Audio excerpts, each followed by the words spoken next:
So we will continue discussion. Then towards the end we will have 10-15 minutes of meditation.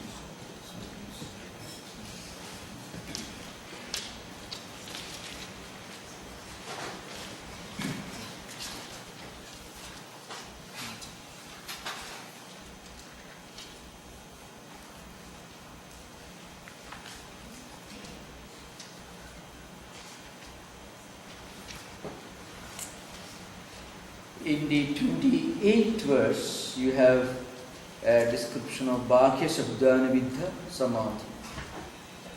28th verse. So the verse is this.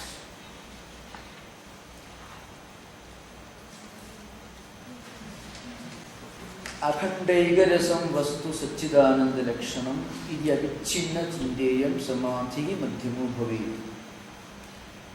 So normally, in the traditional Veda, among traditional Vedantics, what they do, they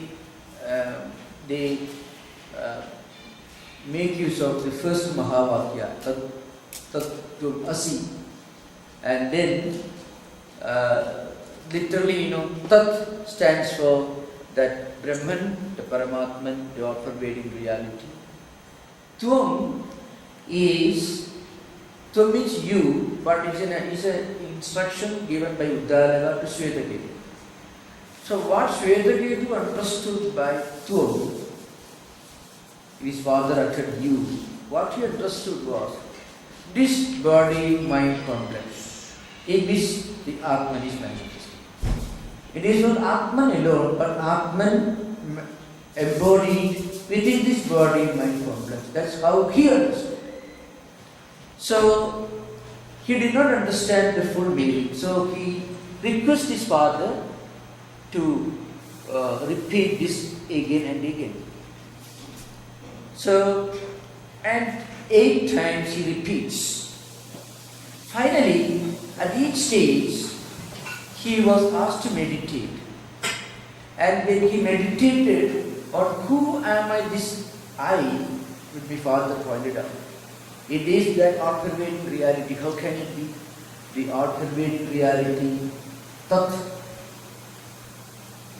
that, in English, it signifies Satchidananda, existence, knowledge, bliss, the omnipresent reality.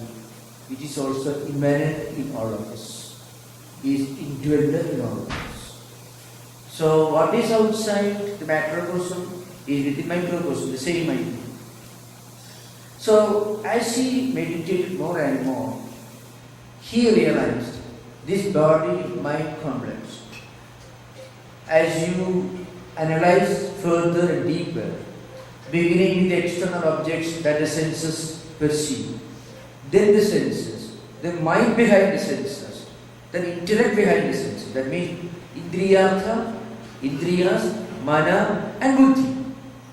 External objects perceived by the senses, mind, and behind mind, intellect. But these are all changing. So behind all this, there is that all-pervading reality. That's what my father is talking about. So, in the Bhashya, in the other books, it goes on. So, if we can look upon a sacred symbol, whatever we are following, and if we can look upon that sacred symbol as one with the all-pervading, omnipresent and immanent transcendental reality, and finally that reality is not distinct from outside, then we can get that experience. So that Samadhi is called Bhakya Śraddhā Vidha Samadhi. But you have to utter this name slowly from Vaikari, from external, from audible, then going subtle and subtle. Finally you become one with what that particular word symbol signifies. And that's how it proceeds. You have to remember one, this idea can give enormous possibilities of misunderstanding. And that's a terrible problem. And this frequently happens when you read superficial translations. Because in superficial translations, I've seen, I had to share platforms in India where some prominent politicians happen to be there. They're making fun of Vedanta. Oh, Vedanta says the chair is not there, or you are God, that is God, this God. In fact, that's how Swami Vivekananda himself started with that. He made fun of Sri Ramakrishna. Define how Vivekananda came to Sri Ramakrishna first. Sri Ramakrishna was talking about this higher philosophy that we are discussing now. But Vivekananda was an agnostic, he was a student in Scottish Church College.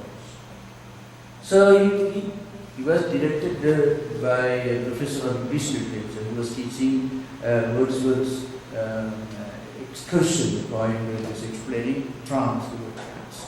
Anyway, so when Vivekananda, the young Narendra, the agnostic student, listened to Sri Ramakrishna talking about everything is Brahman, everything is God, he didn't understand. Then finally, of course, Sri Ramakrishna touched him. Now, if you can see that description in Vivekananda's own words. First, he found all of the objects in the room were changing, moving. And finally, they lost their forms, nama and rupa. Finally, they became merged with one light, one effulgence light. That's how he felt. Then he shouted, my father, my parents are in my home. He thought he was losing his identity. Now, what I mean to say, so this confusion is natural. But we have to remember, Sri Ramakrishna transmit the spiritual witness to Vivekananda at one touch. It didn't happen immediately. It took a long time for Vivekananda to fully grasp what Sri Ramakrishna was teaching him. So even to understand, even to be tolerant, to tolerate the assault of Vedanta, to escape from the terrible boredom and torture of Vedanta dialectics, we should have this little bit of spiritual fitness. At least a sincere, serious conviction that there is something beyond this body, beyond this clothes, beyond this health, beyond this world, beyond the money in the bank, beyond the job that we are doing, beyond all the wonderful things that appear to be wonderful right now, which may turn out to be less than wonderful tomorrow. So there is something beyond all this. That sincere conviction is itself sufficient for us to become sincere seekers of the transcendental. And that is technically called mumukshutva. Moktu ichha is mumukshutva. Means desire to get out of this empirical case. That's what it means. So, that's one thing. Now, next one, I am going to discuss the 30th verse. It's a very important verse here.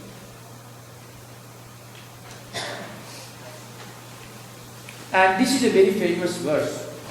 Yesterday, I discussed the process of Sravanam and Manana leading to Nididhyasana.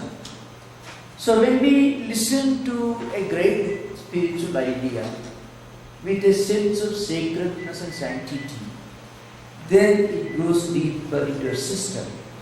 Then we cannot help contemplating again and again on the profound meaning of those statements. But again, the ability to come back to those statements seriously and to contemplate on the meaning depends upon the degree of sense of sanctity and sacredness with which we listen to them. You'll be surprised what Lord Krishna declares at the end of the Gita. Lord Krishna tells Arjuna, Idante na tapaskaya, na bhaktaya tadachana, na cha sushave vakyam, na yomam abhyasuri. After teaching all these wonderful Vedanta, God creating reality, Jnana Yoga, Bhakti Yoga, Karma Yoga, Raj Yoga, everything. Then Lord Krishna makes a statement, don't teach this to somebody who has no sense of sanctity and sacredness. To the teacher and to what is being taught, who has no devotion, no self-restraint, no inner discipline. Don't teach. Because they may mistake it. They may not be interested. You can imagine, suppose one of you is not interested in painting or music, and your parents force you are a school-going students, force you every day, learn music. That fellow wants to run away from his music teacher and also music. And you force him or her to learn music, they will be enemies of music. And they may become enemies of musicians also. So unless we have a sense of devotion and sense of sanctity to what we are learning, it doesn't do any good to you or to the science that you are being taught.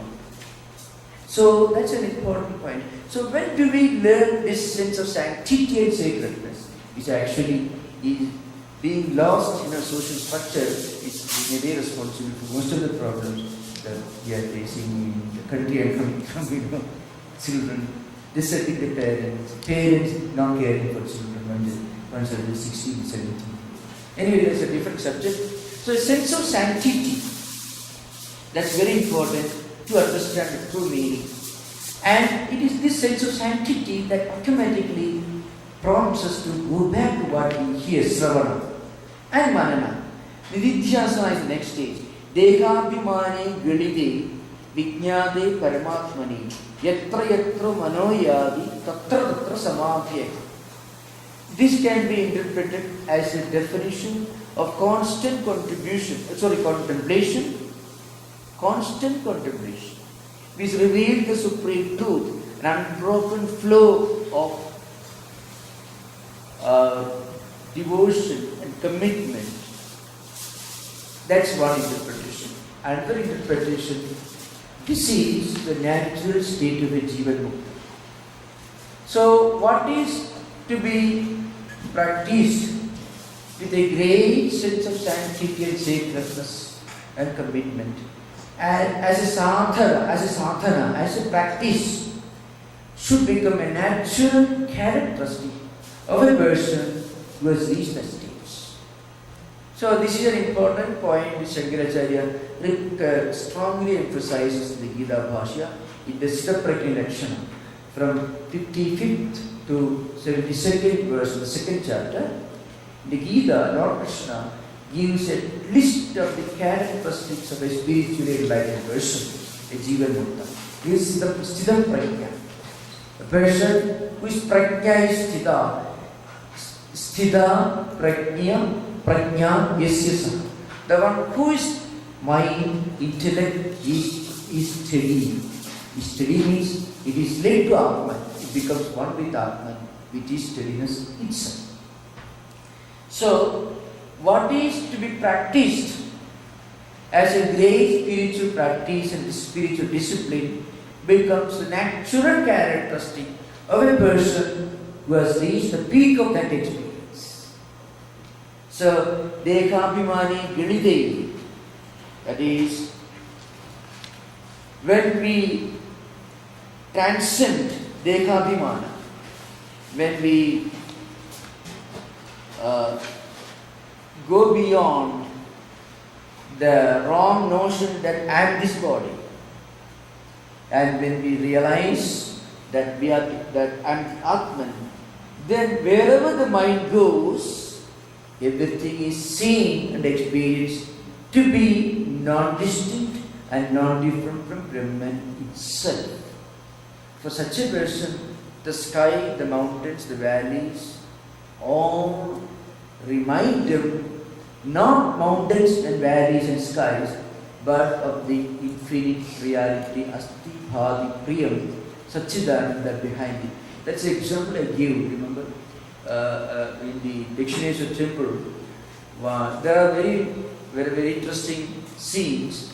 Some Paramahamsas came, and that person took a plunge in the Ganga, did not remove water, then stood in front of the temple, deity, and chanted a stotra, and he made the whole temple shook, you remember?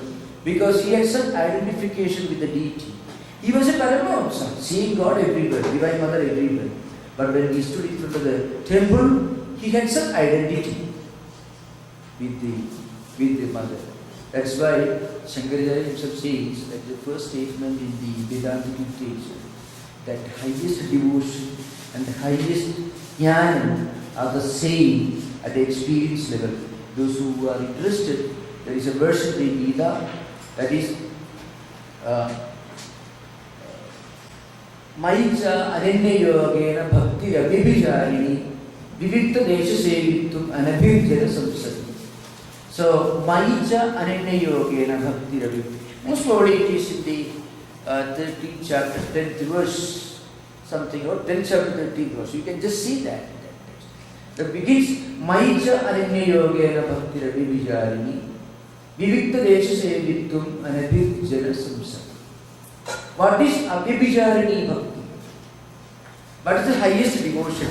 Abhibhijarani means Na Bhibhijarani, Abhibhijarani, Achala. That's what Shankaracharya, Nirmala. Is it the pure, the unwavering, the unchanging, the constant, the steady devotion, purest devotion? And she says, Sacha Jnana. That bhakti is jnanam itself. This is from Shankaracharya. So, a Paramahamsa or an Avadhuta who came Dakshineshwar, who had reached this experience, yatra yatra manoyami, tatra tatra samadhi. When he saw Durga, he went into samadhi. When he saw the flowers, the gardens, he went into samadhi. When he chanted, when he stood in front of the deity, then that samadhi experience outpoured in the form of devotion. And there are many instances. Sometimes some of these Paramahamsas went and shared food with the dogs and cats who were eating the leftover food. It is not a very pleasant situation. Sri Ramanuja himself got scared. A mother, don't make me like that. He became concerned. And then he asked his nephew, Hridaya, he's a great Paramahamsa, he followed him. And Hridaya followed him. And that gentleman, Paramahamsa, was not amused. He tried to drive him away by throwing stones at him. But Hridaya was a man of his tenacity. He followed. And then the Paramahamsa, he stood, looked back and said, when you stop seeing any difference between the holy Ganga water and the ditch water, when you see no difference, when you see the same, both at the same, then you have reached the highest jnana. With this instruction he went away and they came back. Now, you can imagine how such a person behaves. He has transcended, gone beyond Dekhabhimana. Dekhabhimane Dunite, Vijnade Paramatma. So when this attachment to this body, attachment to the body means I am this body and nothing else. That's what it is. Obsession or the idea that I am not anything other than just this physical body and all that associated with this. So I am the one who enjoys all these wonderful things, karta and bhokta, in relation to body. When this goes away, what happens? And when the realization of himself dawns, then wherever, in whichever direction the mind is directed, you experience samadhi. Because you don't see anything other than Brahman itself. That's why I said, this is a kind of the highest spiritual humanism. So, a great man of spiritual experience is the most sublime kind of humanist. He sees the same divine reality everywhere. Wherever people, in whichever direction they move, they see only the divine manifestation. Every word becomes a mantra, every thought becomes meditation, and the whole universe becomes an expression of the divine. It is not pantheism, again I want to emphasize. It is not pantheism, it goes beyond pantheism. You are not equating beauty of a river or a lake to the beauty of God, not at all. That's what you read in the sermons of Drg Drsya Viveka, Brahma Samadhi preachings, you can hear old writings, you can see. So it's not that. It goes far beyond. So Sri Ramanuja himself makes fun of the pantheistic idea. He of course not in a very good humoured language. He says, oh, you are talking so much about God, you have given these wonderful things, beautiful things, and then say, why do you worry so much about it? These things don't matter much for Mother, for God. So, this is not a kind of pantheism or even pantheism which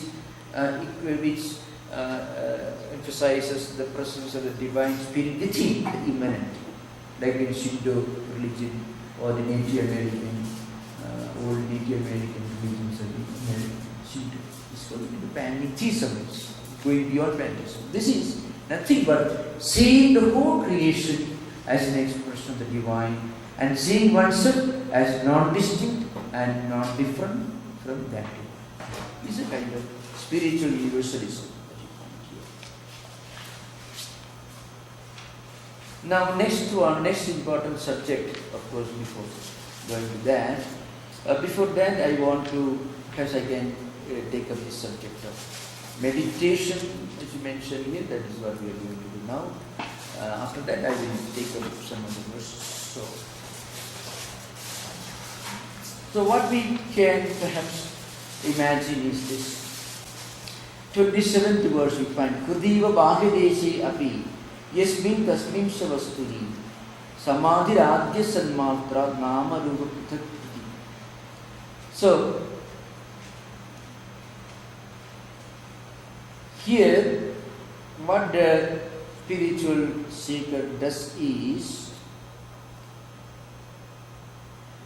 he feels the realities present in him, and he also sees the reality present everywhere. So first he meditates on the infinitude, the omnipresence, the transcendence of, let us say, sun or akasa, whatever it is. And then he feels the presence of the same reality within himself. So he merges the one with the other and feels the non-distinction, non-difference. Perhaps we can think of this. Look at just imagine the vastness of the sky, the infinity. There is no limitation. And also there is beauty, there is transcendence, there is effulgence, there is sun, it is illuminated by sunlight.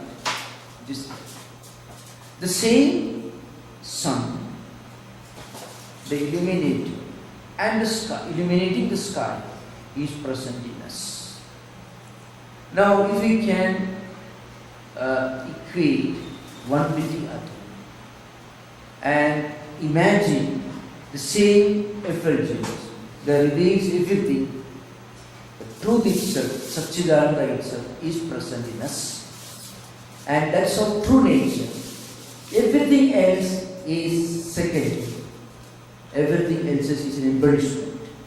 It's a minor detail. That's our true nature.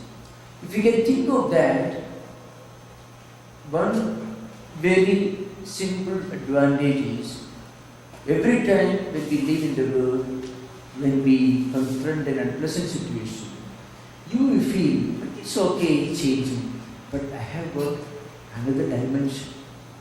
That's my true nature. I have got this is my true nature. A billionaire who has got billions of money in the bank, dollars in the bank, he won't feel fatigued, he won't feel stressed if he loses $100. Oh, it's nothing, I have that. He doesn't pay. Is it not?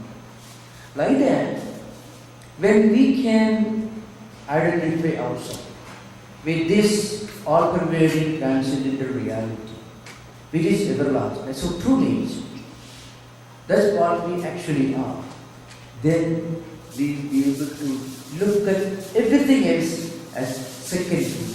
detail, the kind of reprioritization. That's the advantage of it.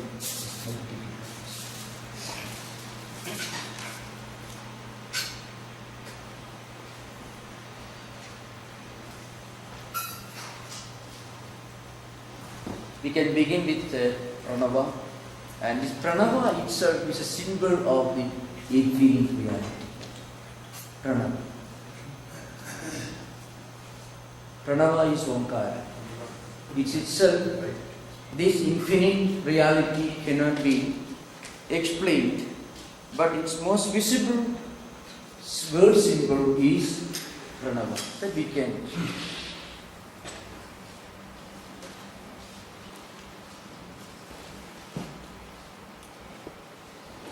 You can take a long breath first.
actual meditation, we should not do a lot of rational analysis. And very often we try to rationally analyze every stage of meditation. It will actually prevent you from reaching that bliss from experience, the bliss aspect. I've seen this tendency in modern times, that is, they would say, I want to share my experience.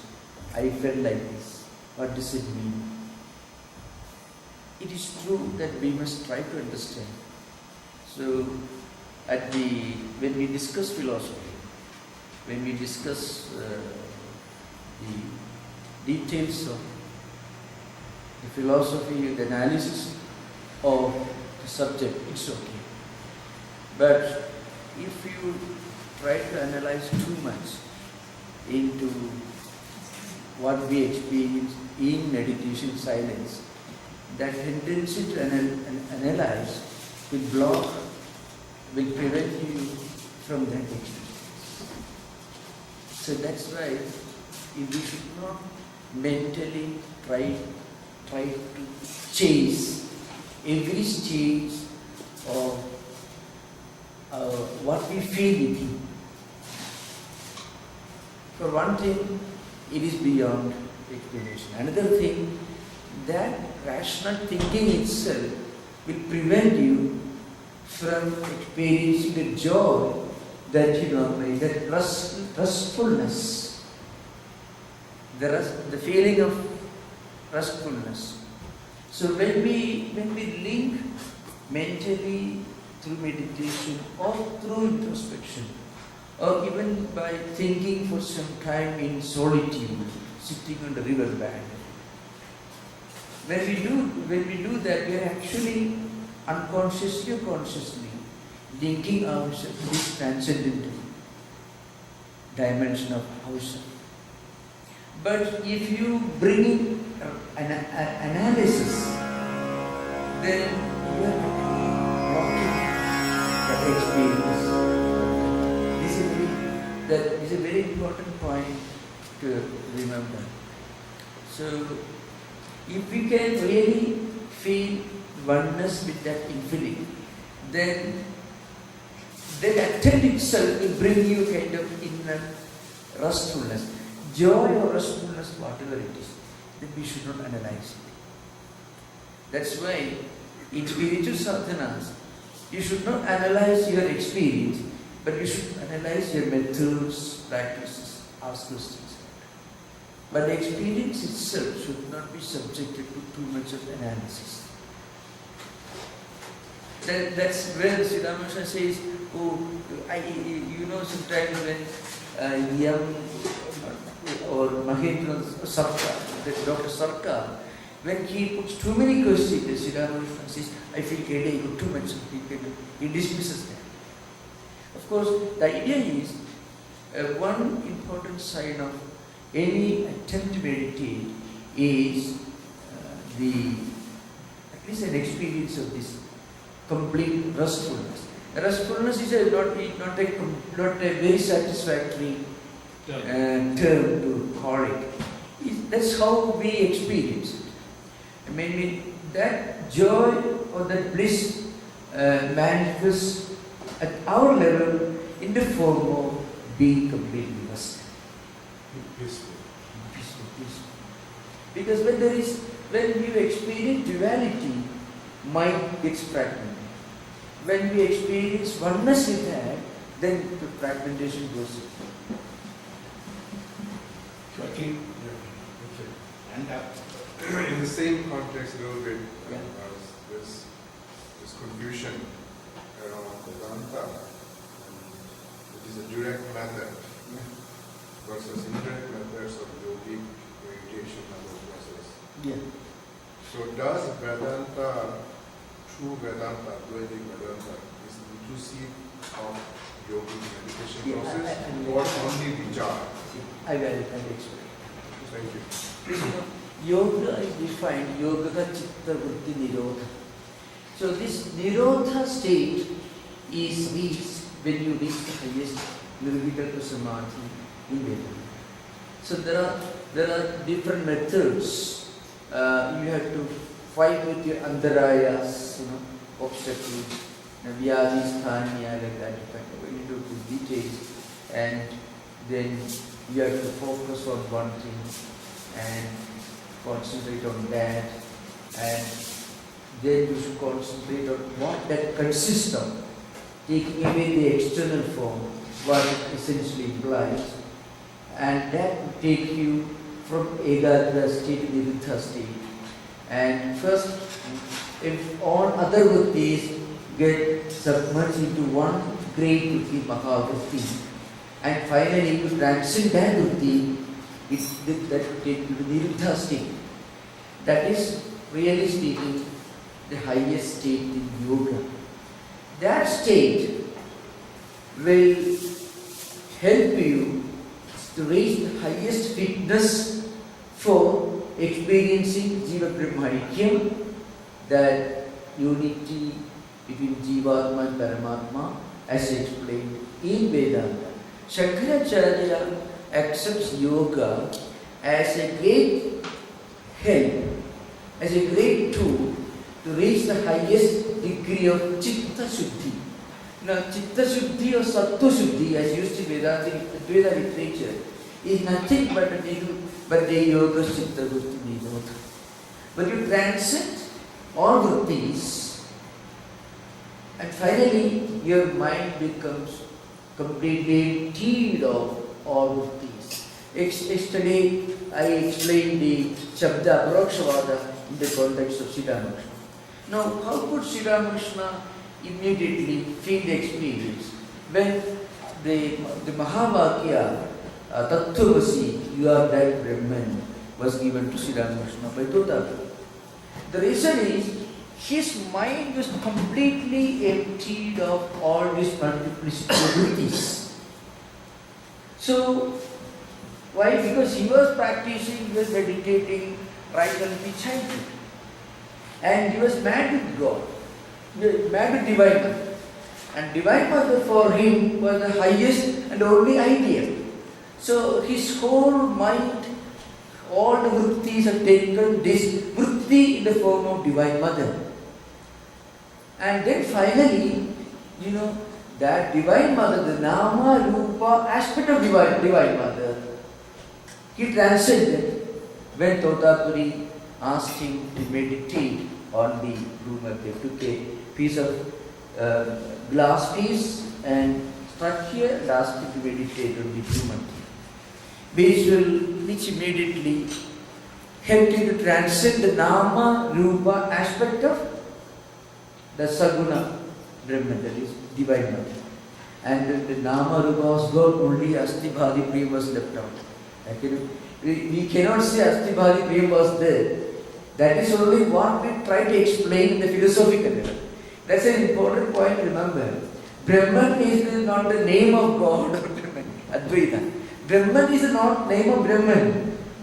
If Brahman is defined as Brahman, then it is no more beyond definition. It is beyond definition. Yeah. So it is only an approximation. Even Satchidananda, that is the Swarupa Lakshana itself, is not a description of Brahman. It is only an approximation of what cannot be described. Well, incidentally you find in Shunyavada, in Nagarjuna system, in Madhyamika, Nagarjuna says the same thing. What he says, Shunya is not Shunya, because if it is defined as Shunya, it is no more Shunya. Shunya in Sanskrit means nothingness. But often the translation creates a lot of confusion. So, the Chandrakirti has written a commentary on Nagarjuna's Madhyamika Karika. So, he gives an example from Ayurveda. Buddhists were all great grammarians and Ayurvedic physicians. In fact, Vagbhadacharya was a Buddhist. And perhaps, even the author of Rupaudara, the great Śraddhā, actually that's the origin of Śraddhā Rupa, Kama Rupa, the Sanskrit. It's all came in Rupaudara. They used Vrikshaka, Vriksho, Vriksha. But Hindus used Nara, Naro, Nara. Because they didn't want to use any Hindu name. So they could treat 2 trees, 3 trees used. Just an example. Anyway, the subject is, Chandrakirti explains what is Shunya. So he says, he is a commentary, the Rupa, Chandrakirti wrote a commentary on Madhyamika Karika. So he says,